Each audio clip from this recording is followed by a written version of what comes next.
قال الله تبارك وتعالى: أعوذ بالله من الشيطان الرجيم. بسم الله الرحمن الرحيم. ألم نشرح لك صدرك ووضعنا عنك وزرك الذي أنقض ظهرك ورفعنا لك ذكرك. صدق الله مولانا العظيم. إن الله وملائكته يصلون على النبي يا أيها الذين آمنوا صلوا عليه وسلموا تسليما. اللهم صل على سيدنا ونبينا وحبيبنا وقرة أعيننا محمد وعلى آله وأصحابه وبارك وسلم.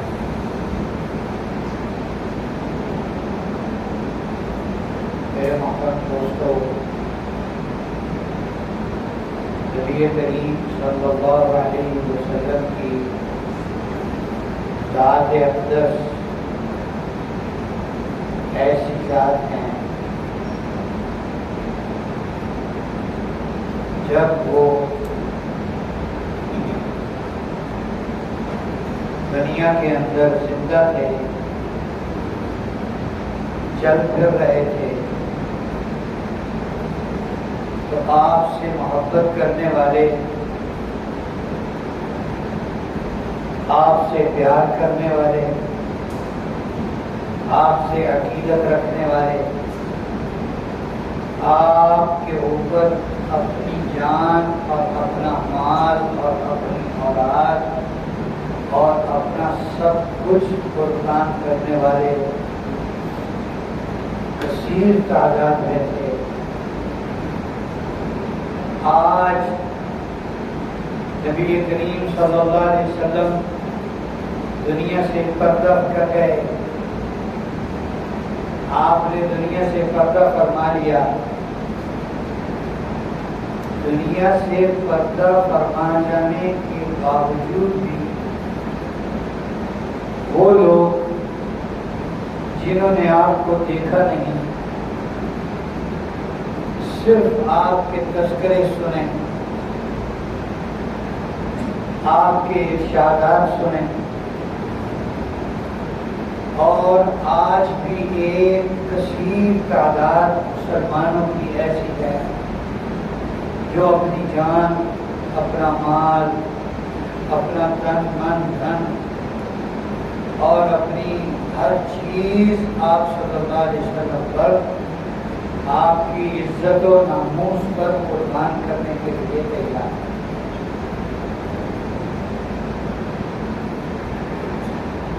صحابہ نے آپ کو دیکھا اور آپ کی تعریف۔ صحابہ کی شان بہت اونچی ہے، صحابہ کے مرتبے تک کوئی پہنچ نہیں سکتا۔ کمال تو یہ ہے، آج کی دنیا جو آپ علیہ السلام سے 1450 سال دور ہے، 1450 سال بعد میں آئے،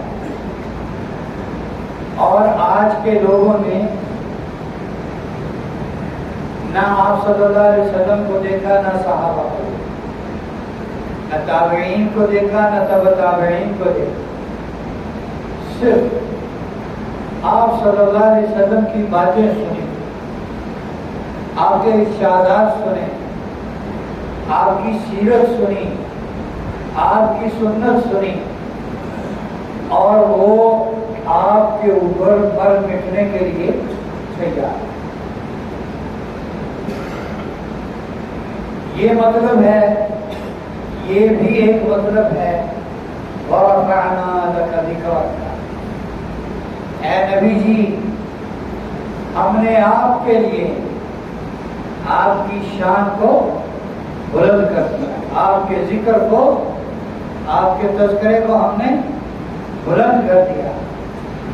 جہاں جہاں اللہ کا نام لیا جائے گا وہاں محمد صلی اللہ علیہ وسلم کا نام لیا جائے. جب جب اللہ کا نام لیا جائے گا، محمد صلی اللہ علیہ وسلم کا نام جب جب لیا جائے، حتیٰ کہ میرا اور آپ کا ایمان اس وقت تک نامکمل ہے جب تک کہ حضور اقدس صلی اللہ علیہ وسلم کی ذات گرامی پر ایمان نہ.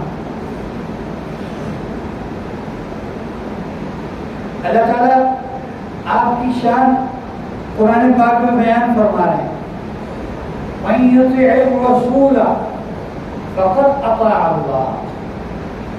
جس نے رسول کی اطاعت کی اس نے اصل میں میری اطاعت، یعنی رسول کی اطاعت حقیقت میں اللہ کی اطاعت. اللہ کی اطاعت حقیقت کے اندر اس وقت ہوگی جبکہ ہم نبی کی اطاعت کریں. اور ہمیں جس بات کا مکلف بنایا گیا وہ عمل ہے، عمل قول نہیں ہے. ہمارا عمل ایک یہ ہے ہم باتیں کریں بڑھ چڑھ کر، ہم آپ کی سیرت بیان کریں بڑھ چڑھ کر، ہم آپ کی صفات بیان کریں بڑھ چڑھ کر، ہم آپ کا سراپا، آپ علیہ الصلوۃ والسلام کا چہرہ بولا کیسے تھا، جسم کیسا تھا، آپ کے بال کیسے تھے، آپ کی چال کیسی تھی، آپ کی گفتگو کیسی تھی، ایک یہ ہے ہم اس کا تذکرہ کریں. یہ بھی عبادت سے خالی نہیں ہے، یہ بھی اجر سے خالی نہیں ہے. یہ کائنات کی بہترین عبادت ہے آپ علیہ الصلوۃ والسلام کا تذکرہ کرنا.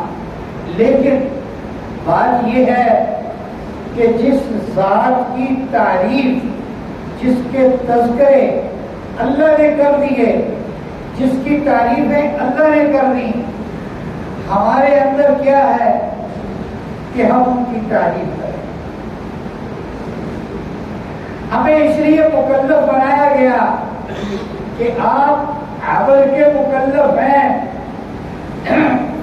اس مجمع میں ایک بھی شاعر نہیں ہوگا تو ایک آدھ ہوگا جس کو شعر کہنا آتا ہے، یا جس کو تقریر میں آپ صلی اللہ علیہ وسلم کی صفات کا تذکرہ کرنا بہترین طریقے سے آتا ہے. کوئی بھی نہیں ہوگا یار. لیکن سنت پر عمل ہر آدمی کر سکتا ہے، سنت پر عمل ہر آدمی کر سکتا ہے. جس کو بولنے کا سلیقہ نہیں وہ بھی، جس کو شعر کہنا آتا ہے وہ بھی، جس کو نہیں آتا وہ بھی، جس کو تقریر کرنی آتی ہے، جس کو تحریر لکھنی آتی ہے وہ بھی، اور جس کو نہیں آتی وہ بھی. عمل کا مکلف اس لیے ہر کسی کو بنایا گیا کہ تم عمل کے مکلف ہو. حضور صلی اللہ علیہ وسلم کی زندگی تمہاری زندگی میں ہوگی تو پھر بات کریں. تعریف کرنے والوں نے جتنی تعریف کی، آخر میں انہوں نے کہہ دیا کچھے مہر علی، کچھے تیری ثنا، گستاخ اکھیاں کتنا جا رہے. کہہ دیا انہوں نے، او لمبی صفات بیان کر کے پوری نظم لکھ کر آخر میں کہہ دیا کچھے مہر علی، کچھے تیری ثنا، گستاخ اکھیاں کتنا جا رہے. بات اے نبی، آپ کی شان کو آپ کی شان کے مطابق بیان کرنا یہ کسی کے بس کی بات نہیں ہے. لا يمكن الثناء كما كان حقا بعد خدا بزرگ دوئی قصہ مختصر. لمبی تعریف بیان کی اور پھر آخر میں کہا اے نبی آپ کی تعریف ایسے بیان کرنا کہ آپ کا حق ادا ہو جائے، آپ کی تعریف کا حق ادا ہو جائے. ایسا تو ممکنات میں سے ہی نہیں ہے. ہم بس یہی کہتے ہیں اللہ کے بعد آپ. ہم بس یہی کہتے ہیں اللہ کے بعد آپ. اللہ کے بعد آپ کی ذات اقدس ہے. صحابہ کرام نے عمل کیا. عمل صحابہ کرام نے آپ کی تعریف پر، آپ کے لیے، آپ کے حق میں تقریریں کرنے پر زور نہیں کیا. شاید تو ایک آدھی تھی، انصار میں سے تھے کچھ صحابہ جو شاعر تھے، جس میں سب سے مشہور حسان بن ثابت رضی اللہ تعالیٰ، اور ان کی بھی ایک رباعی ایسی ہے کہ جو ساری دنیا کے سارے شاعروں کی شاعری پر حاوی ہے. وَأَحْسَنُ مِنْكَ لَمْ تَرْقَطُّ عَيْنٍ وَأَجْمَلُ مِنْكَ لَمْ تَلِدِ النِّسَاءُ خُلِقْتَ مُبَرَّأً مِنْ كُلِّ عَيْبٍ كَأَنَّكَ قَدْ خُلِقْتَ كَمَا تَشَاءُ. اے نبی، آپ سے حسین، آپ سے زیادہ حسن و جمال والا کسی آنکھ نے دیکھا نہیں. وَأَجْمَلُ مِنْكَ لَمْ تَلِدِ النِّسَاءُ. آپ سے زیادہ خوبصورت کسی ماں نے جنا نہیں. خُلِقْتَ مُبَرَّأً مِنْ كُلِّ عَيْبٍ. اللہ نے آپ کو ہر عیب سے پاک پیدا کیا. كَأَنَّكَ قَدْ خُلِقْتَ كَمَا تَشَاءُ. گویا کہ آپ کی پیدائش ایسے ہوئی جیسے کہ آپ چاہتے ہیں. ہر عیب، ہر کمی سے. ایک صحابی ہیں غالباً حضرت جابر بن عبداللہ رضی اللہ تعالیٰ عنہ، فرماتے ہیں ایک دن میں 14ویں چاند کی رات کو اپنے گھر سے نکلا، مسجد نبوی آیا، دیکھا حضور اکرم صلی اللہ علیہ وسلم نماز ادا فرما رہے ہیں، چاند نکلا ہوا ہے. میں کھڑا ہو گیا، دیکھتا رہا. کبھی آپ صلی اللہ علیہ وسلم کو، کبھی 14ویں کے چاند کو. کتنا وقت گزر گیا. میں کبھی آپ کو دیکھتا ہوں، کبھی 14ویں کے چاند کو دیکھتا ہوں، کبھی آپ کو دیکھتا ہوں، کبھی 14ویں کے چاند کو دیکھتا ہوں. پھر آخر میرا دل کہتا ہے کہ میرا محبوب 14ویں رات کے چاند سے بھی زیادہ حسین.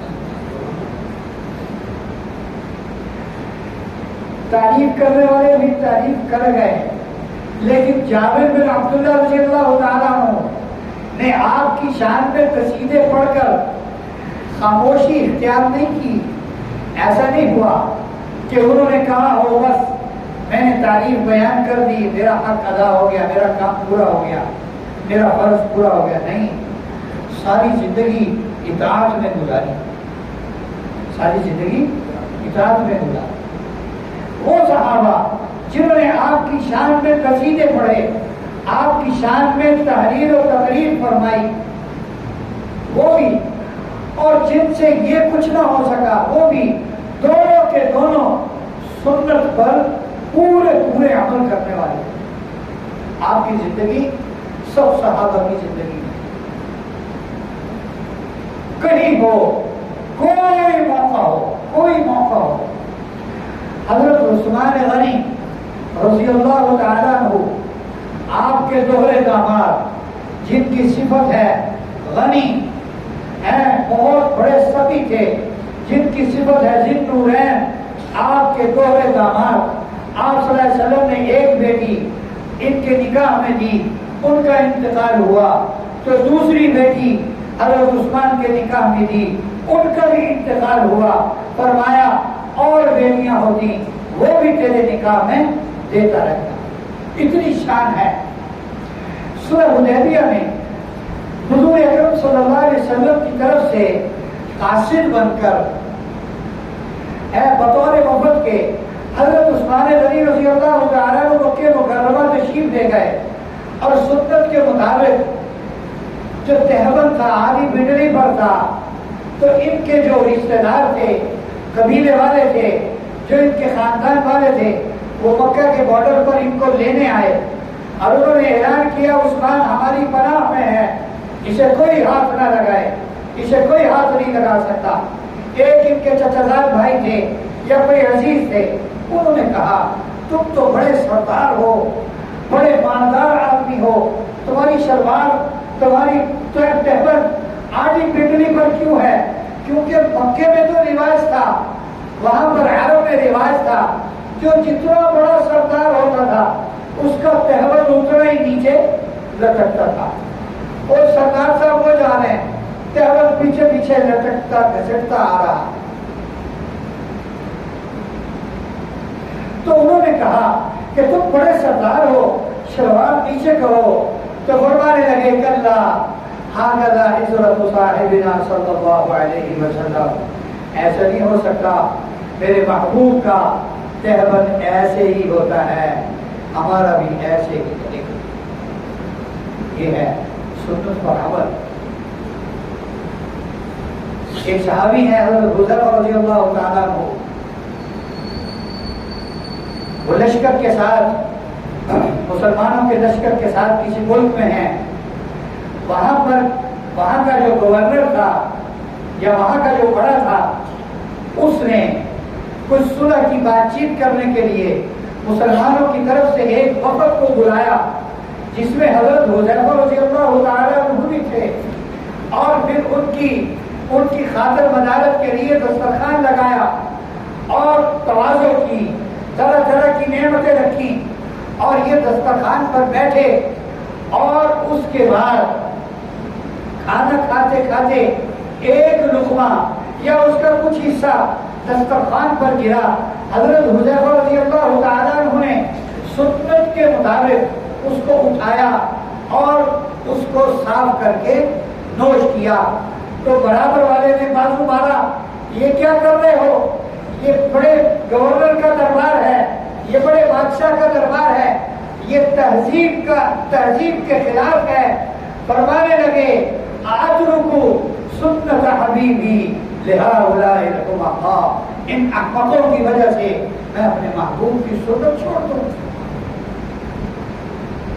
ان احمقوں کی وجہ سے میں اپنے محبوب کی سنت چھوڑ دوں۔ میرے محترم دوستو، اصل چیز ہے آپ علیہ الصلوۃ والسلام کی سنت پر عمل۔ صحابہ میں جس کو سب سے بڑا مرتبہ ملا وہ اسی بنیاد پر ہے، آپ علیہ الصلوۃ والسلام سے محبت اور آپ کی سنت پر عمل کی وجہ سے یہ مرتبہ ہے۔ صحابہ کے اندر، صحابہ اور صحابیات میں ایک صحابی ایک صحابیہ، ان کی گود کو یہ سعادت حاصل ہے۔ ایک ہے حضرت آمنہ کی گود، وہ تو بحیثیت ماں کے ہیں۔ ایک ہے حضرت حلیمہ کی گود، وہ بھی بحیثیت رضاعی ماں کے ہے کہ انہوں نے دودھ پلایا۔ ان کو تو یہ سعادت اللہ کی طرف سے ملی۔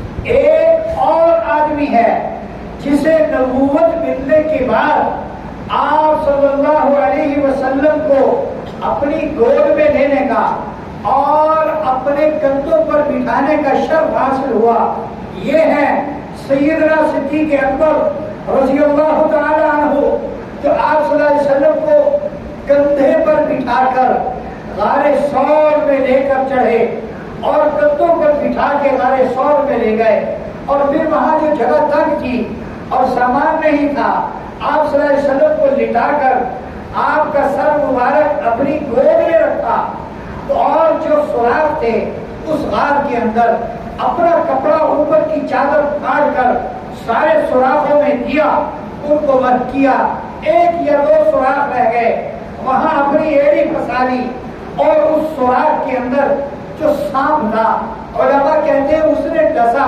لیکن اس نے انسان دشمنی میں نہیں ڈسا حضرت ابوبکر کو، گویا کہ وہ یہ کہہ رہا تھا کہ میں پتہ نہیں کب سے یہاں نبی آخر الزمان خاتم النبیین حضرت محمد صلی اللہ علیہ وسلم کے دیدار کا انتظار کر رہا تھا، آج جو وہ یہاں آئے ہیں تو تم نے سوراخ میں اپنی ایڑی پھنسا لی ہے، خود ان کا سر اپنی گود میں رکھا ہوا ہے، ہمیں زیارت سے بھی محروم کیا ہوا ہے، اس لیے اس نے ڈسا۔ پاؤں پیچھے کرو، آپ صلی اللہ علیہ وسلم آرام فرما رہے ہیں، سانپ نے ڈسا، حضرت ابو بکر نے ایڑی نہیں ہلائی، پھر ڈسا، پھر نہیں ہلائی، پھر ڈسا، پھر نہیں ہلائی۔ تکلیف کی شدت سے حضرت ابو بکر کے چہرے سے آنکھوں سے آنسو ٹپکتے ہوئے نبی کریم علیہ السلام کے چہرہ انور پر کہتے ہیں، آپ نیند سے بیدار ہوتے ہیں، فرماتے ابو بکر کیا بات ہے؟ پھر ابو بکر بتاتے ہیں اللہ کے رسول شاید کسی موسی نے مجھے ڈسا ہے۔ ایک حضرت ابو بکر کی گود،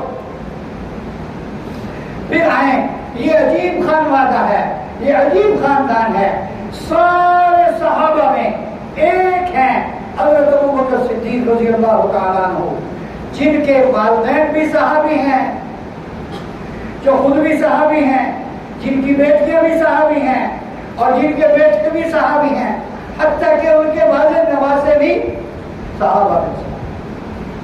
یہ سعادت اور کسی کو نہیں ملی۔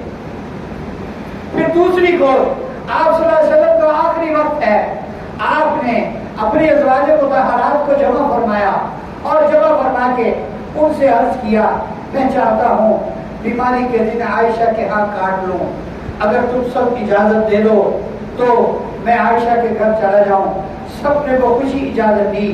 حضرت عائشہ صدیقہ رضی اللہ تعالیٰ عنہ کے گھر آپ کو منتقل کیا گیا، اور آخری وقت ہے، آپ صلی اللہ علیہ وسلم حضرت عائشہ کی گود میں آپ کے ساتھ ٹیک لگا کر تشریف رکھتے ہیں۔ حضرت عائشہ کو یوں کر کے دیکھا، اشارہ تھا مجھے مسواک چاہیے۔ حضرت عائشہ رضی اللہ تعالیٰ عنہ نے مسواک کا انتظام فرمایا، مسواک مہیا کی اور مسواک لائی، آپ سے چبائی نہیں جا رہی تھی، اتنی آپ کو نقاہت تھی، اتنا ذوق تھا، وہ آپ سے چبائی نہیں گئی۔ آپ نے حضرت عائشہ کو دی، گویا کہ فرما رہے ہیں چبا کے دو۔ حضرت عائشہ رضی اللہ تعالیٰ عنہ نے اپنے منہ مبارک سے، اپنے دانتوں سے وہ مسواک نرم کر کے اس کا برش بنا کر آپ علیہ السلام کی خدمت میں پیش کیا۔ آپ نے وہی مسواک فرمائی، اسی گود میں آپ صلی اللہ علیہ وسلم کا وصال ہوا۔ پھر دیکھ لیں کہ احادیث کا کتنا بڑا ذخیرہ حضرت عائشہ رضی اللہ تعالی عنہا سے روایت کیا گیا ہے، اور گھریلو مسائل کا کتنا بڑا حصہ حضرت عائشہ رضی اللہ تعالی عنہا سے امت کو ملا ہے۔ تعریف کرنا بھی، سیرت بیان کرنا بھی، اور آپ کی شان میں اشعار کہنا اور نقل کرنا بھی کمال ہے، عبادت ہے، لیکن اصل عبادت کیا ہے؟ کیوں جی؟ اصل عبادت کیا ہے؟ آپ کی سنت پر عمل کرنا اصل عبادت۔ ایسی محبت ہو آپ صلی اللہ علیہ وسلم کے ساتھ، ایسی محبت ہو کہ محبت کرنے والا یہاں ہے لیکن اس کے تذکرے آقا علیہ السلام کے پاس وہاں ہو رہے ہیں۔ ایسی محبت کرنے والے بھی گزرے، انہوں نے آپ کی شان میں اشعار کہے۔ شیخ سعدی رحمۃ اللہ علیہ وہ آپ کی شان میں اشعار کہنے کو دل کیا ان کا، اور آپ کی شان میں اشعار کہہ رہے ہیں اور شعر کہہ رہے ہیں آپ کی محبت میں۔ اللہ اکبر، بلغ العلا بکمالہ، کشف الدجا بجمالہ، حسنت جمیع خصالہ۔ تین شعر کہہ دیے، چوتھا دماغ میں نہیں آ رہا تھا کہ اس کا ہم وزن کیسے ہو، بار بار کہہ رہے ہیں بلغ العلا بکمالہ، کشف الدجا بجمالہ، حسنت جمیع خصالہ۔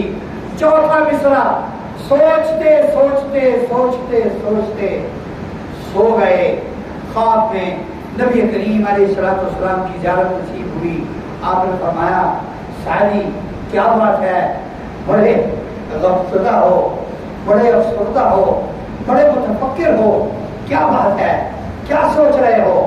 شیخ سعدی رحمۃ اللہ علیہ نے عرض کیا اللہ کے رسول آپ کے یہ چند شعر کہنا چاہتے ہیں، 3 کہہ پایا، ایک بن نہیں رہا، اسی میں سوچ و بچار کرتے کرتے اسی میں افسردہ کہ میرا دماغ آج کام نہیں کر رہا، اپنے نبی کی تعریف کہنا چاہتا ہوں، الفاظ نہیں آ رہے۔ فرمایا کیا کہا ہے؟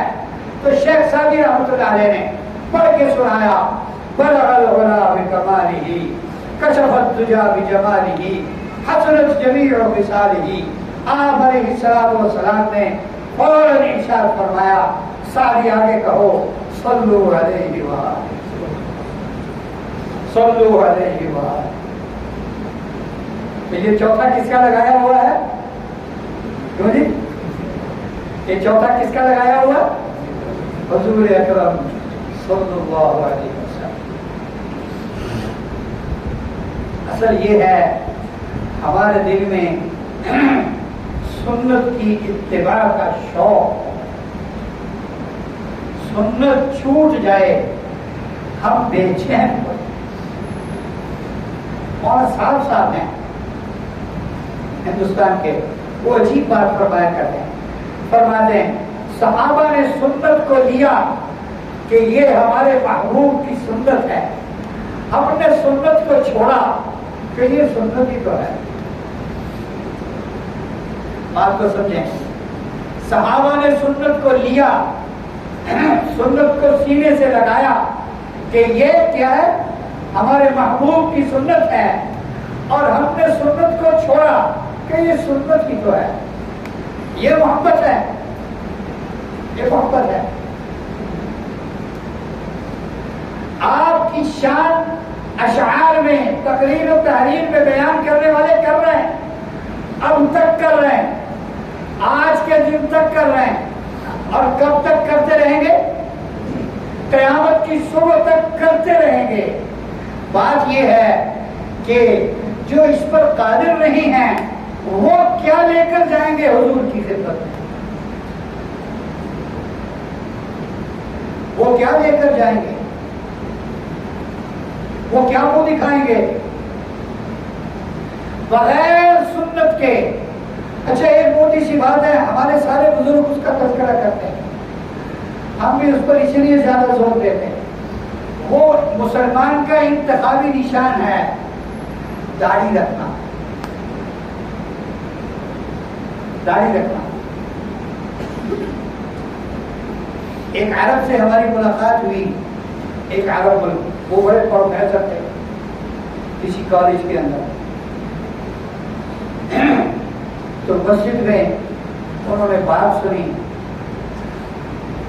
تو وہ میرے پاس آئے، بڑا خوش ہوئے اور کہا کہ میں جب کسی عجمی کو تھوڑی بہت عربی میں بات کرتا سنتا ہوں تو مجھے بڑی خوشی ہوتی ہے کہ عجم والے بھی عربی سے لگاؤ رکھتے ہیں، حالانکہ ہمیں 10% بھی نہیں آتی، 10% بھی نہیں آتی۔ انہوں نے مجھے گھر بلایا، اپنے گھر بلا کے کہا میں آپ کو ایک ہدیہ دینا چاہتا ہوں۔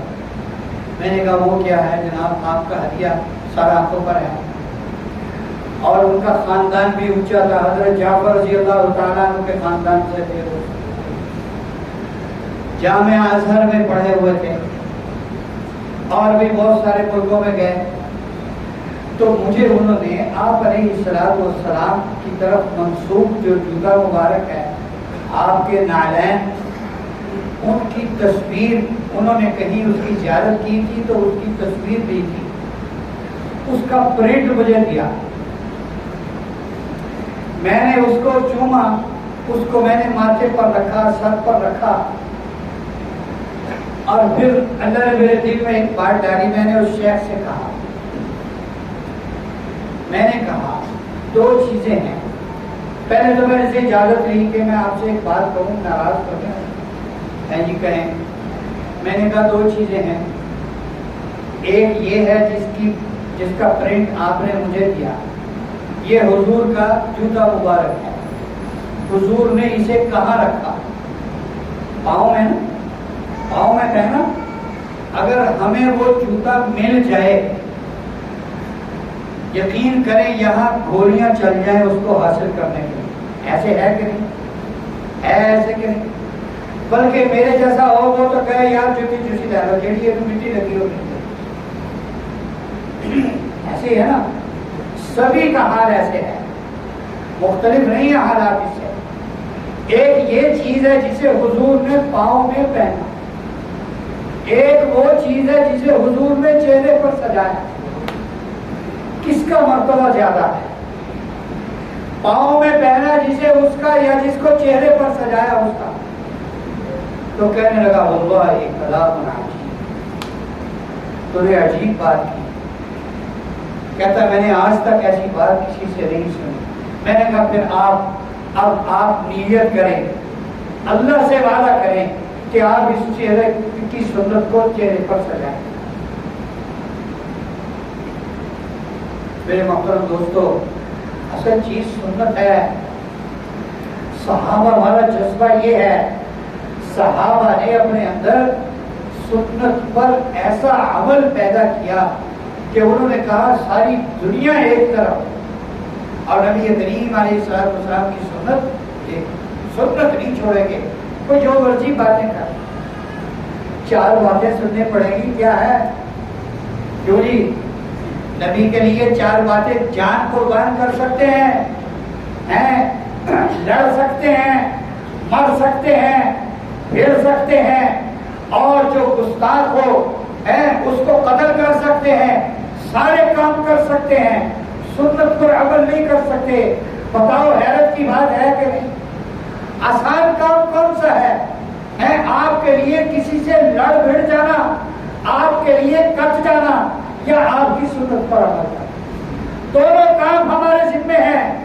آپ کے لیے کٹنا مرنا بھی ہے ہم میں، لیکن اس سے پہلے کٹے گا مرے گا وہ جو آپ صلی اللہ علیہ وسلم کی سنت کو اپنے جسم پر سجائے گا۔